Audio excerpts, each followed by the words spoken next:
Hey, Magic in the Room listeners, this holiday season, we're doing something that's a little bit different. We're going to be sharing some audio essays by Chris, Hannah, and me. And so today, I hope that you will enjoy this audio essay by my good friend, Hannah Broderud.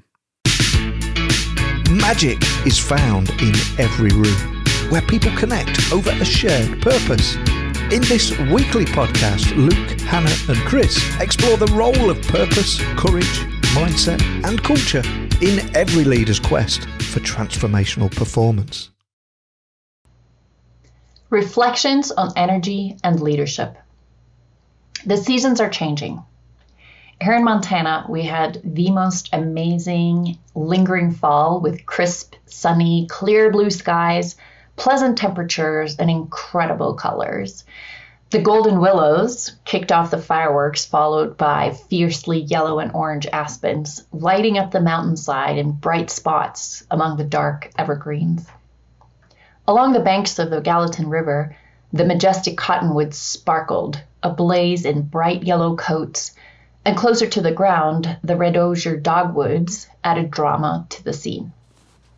Suddenly, it all came to an end with the first big snowstorm of the season the last week of October. My partner and I fled south, away from the cold and snow, to the west coast of Mexico for a week. Unbeknownst to us, we headed straight into the path of Hurricane Roslyn, making landfall the day we arrived. The storm blew over, however, after a couple days, and we enjoyed several days of warm sunshine and salty ocean before heading back to the frozen northern Rockies. Transitions, including season changes, mark a change in energy.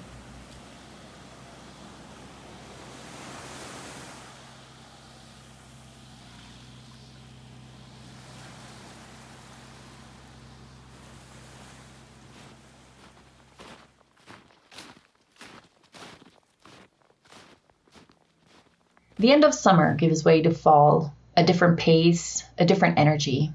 The end of fall comes with a bit of melancholy and invites introspection.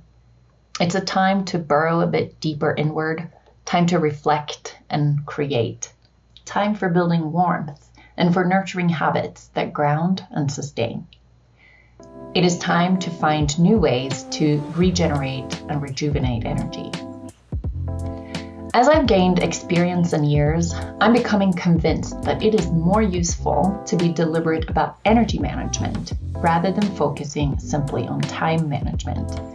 Time and energy are both resources, but our energy greatly influences how effectively we spend our time. Energy is a limited but renewable resource. Like a battery, our energy level or body battery wears down throughout the day, but rest and sleep and other restorative activities can help us charge it back up. What this means is that our ability to execute activities that are resource heavy for the brain, meaning they take up a lot of our brain's energy and blood flow, will get weaker as the day wears on and our energy wears out. These activities are executive function things like decision-making, analytical thinking, self-control, emotional regulation, etc. The big takeaway here is that the end of a day, in the evening or after great exertion, we are less able to make good decisions, to focus and think clearly, to control our impulses and regulate our emotions. This is normal, and simply being aware of that fact can help us greatly in how we plan our daily activities and our energy use. Reflection questions. Where do I spend most of my energy? How do I recharge my personal battery? At what time of day do I have the best energy for certain types of tasks? How do I choose how to direct and distribute my limited energy resource? How does my energy influence others? And what kind of energy gives me the results I want? How do I regenerate and rejuvenate energy to show up as my best self to the people who rely on me?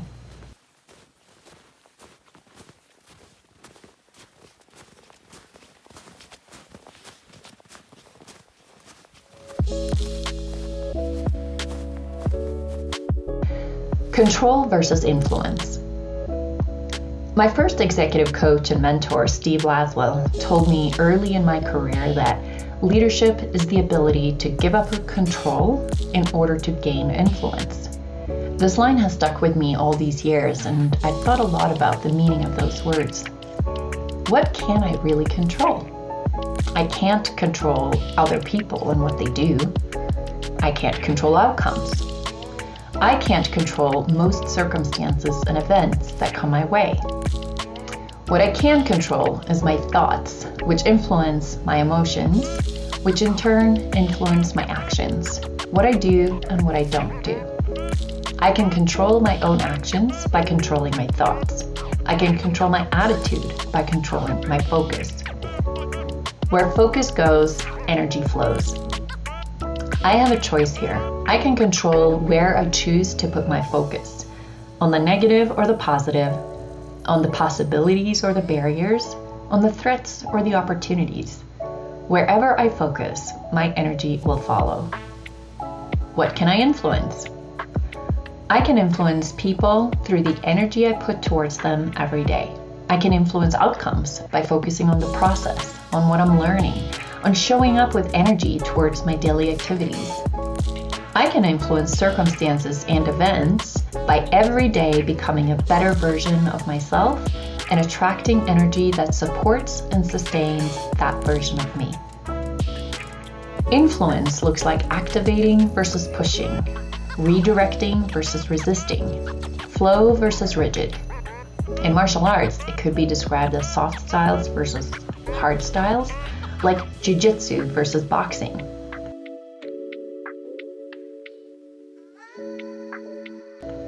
Reflection questions. What can I directly control? Spend some amount of energy here.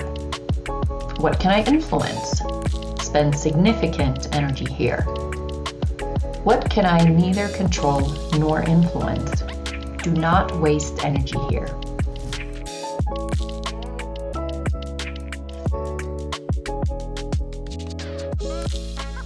Trade-offs.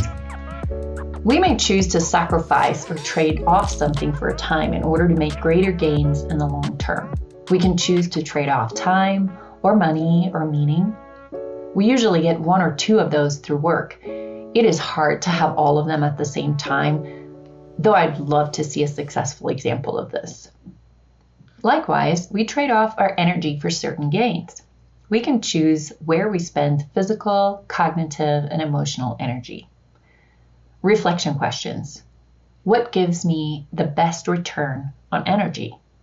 If ROE, return on energy, was a key metric that I was tasked to track, how would I spend and distribute it?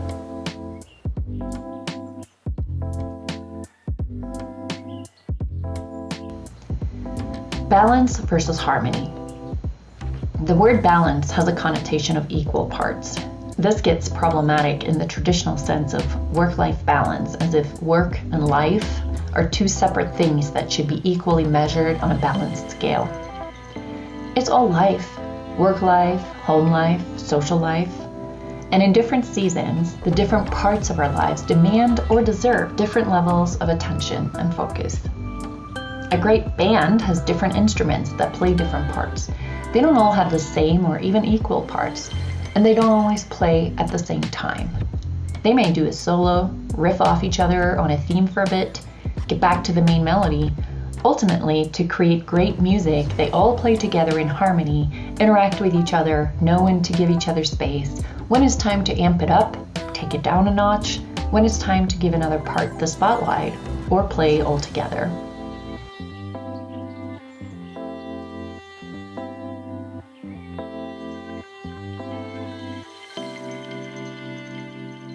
Reflection questions. What kind of band do I want to be? What kind of life do I want to build? What are the instruments or the parts that matter most to the tune of that life? Who and what deserve my best energy in each of these categories? Home life, work life, social life.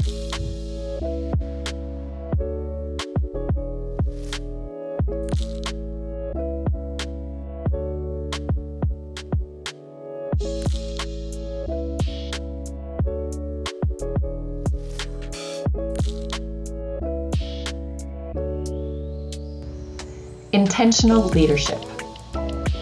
We often say that intentional leaders do 3 things. 1, they notice something that could be better. 2, they choose to do something about it. 3, they act with courage to make the change. Reflection questions. What do I notice about energy?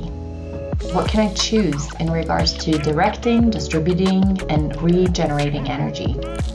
How will I act courageously to support my choices?